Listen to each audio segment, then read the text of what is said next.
Hai guys, balik lagi di channel YouTube Pudi Ineters. Pada video kali ini kita akan membahas dan merangkum bagaimana cara pembibitan bonsai mulai dari tahap pembibitan hingga dia bertemu dewasa. Tapi pada video ini saya tidak akan melanjutkan kepada bidang pemasaran, hanya untuk sekedar tahap pembibitan saja. Mau tahu? Ikutin saya. Dan inilah contoh bibit tanaman bonsai, kalian bisa melihat masih kecil-kecil. Dan saya ngambil sampelnya itu adalah tanaman beringin. Untuk sumbernya kalian bisa mengambil parasit di pohon sawit, pohon jati, pohon mangga atau pohon sebagainya yang ada tertempel tanaman beringin. Dan kalian bisa lihat batang-batangnya ini masih kecil dan memang susah untuk dirawat.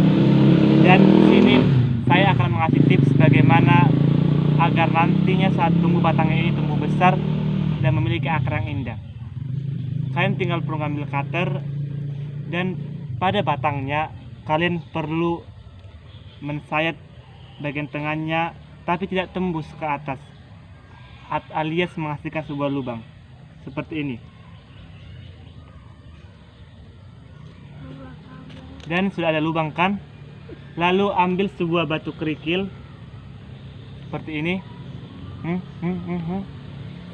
Kalian terlalu besar, yang seukuran aja ya, yang seukuran, dan masukkan ke dalam lubang tersebut seperti ini. Sekali. Jadi, dan itu tips pertama agar batangnya nanti besar. Dan untuk tahap perawatan, kalian hanya perlu menyiramnya 2 kali sehari dengan takaran 1 gelas per 1 pot, 1 gelas air per 1 pot setiap pagi dan sore. Dan pada pembibitan tanaman bonsai, kalian akan didatangkan pada 2 hal yang berbeda. Yang pertama itu adalah bibit dengan daunnya yang cukup lebat. Kalian bisa melihat contoh seperti ini. Ini tanaman ini masih dalam proses pembibitan, tapi daunnya sudah lebat seperti ini. Atau juga yang seperti ini. Ini itu masih bibit pemirsa, tapi kalian bisa lihat batangnya sudah besar dan daunnya juga sudah lebat.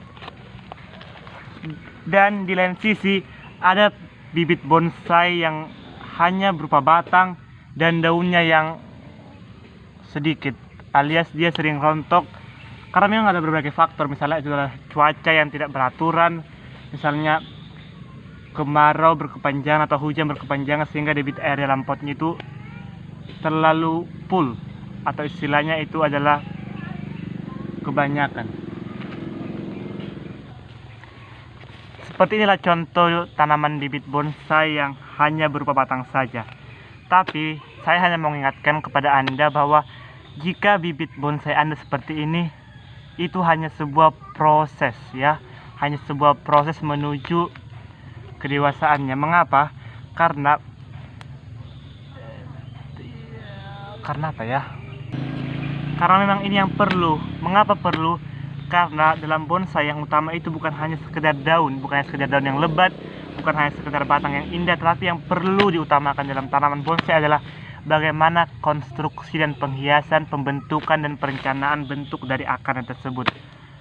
Jika akarnya hanya sedikit dan hanya berupa garis lurus saja, ya sama doang, tidak menimbulkan rasa keindahan.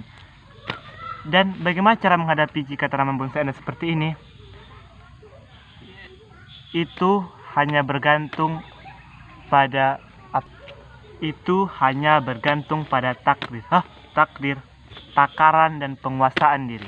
Takaran di situ maksudnya adalah pemberian pupuk, pemberian debit air yang benar, dan juga satu lagi tadi saya bilang adalah penguasaan diri. Itu bagaimana hati nurani kita, bagaimana tindakan kita yang harus sabar dalam menghadapi kondisi bibit bonsai kita yang seperti ini.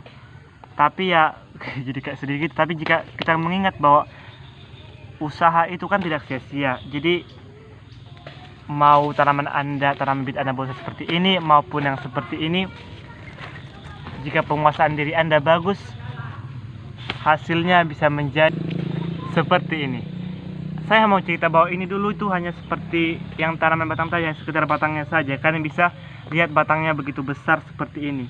Tapi ya karena saya rajin memberikannya kompos dan debit air yang benar, dia tumbuh lebat, bahkan bukannya cantik ya itu. Dan itulah tips dari saya, tips yang kedua ya, yaitu takdir, takaran dan penguasaan diri. Karena memang dalam proses, dalam hobi kita yang berkaitan dengan bonsai, kita harus memiliki kesabaran yang tinggi ya sobat. Bukan hanya sekedar saja, tapi harus bersungguh-sungguh. Dan itulah informasi dari saya, informasi menurut pengetahuan saya sendiri. Jadi jika ada kekurangan atau mungkin sanggahan, ya jangan terlalu bawa hati, simpan saja dalam-dalam. Dan sekian vlog dari saya, sekian video dari saya, bagaimana cara dan tahap-tahap dalam pembibitan bonsai, bagaimana kita mengatur takdir, takaran dan penguasaan diri. Sekian dan terima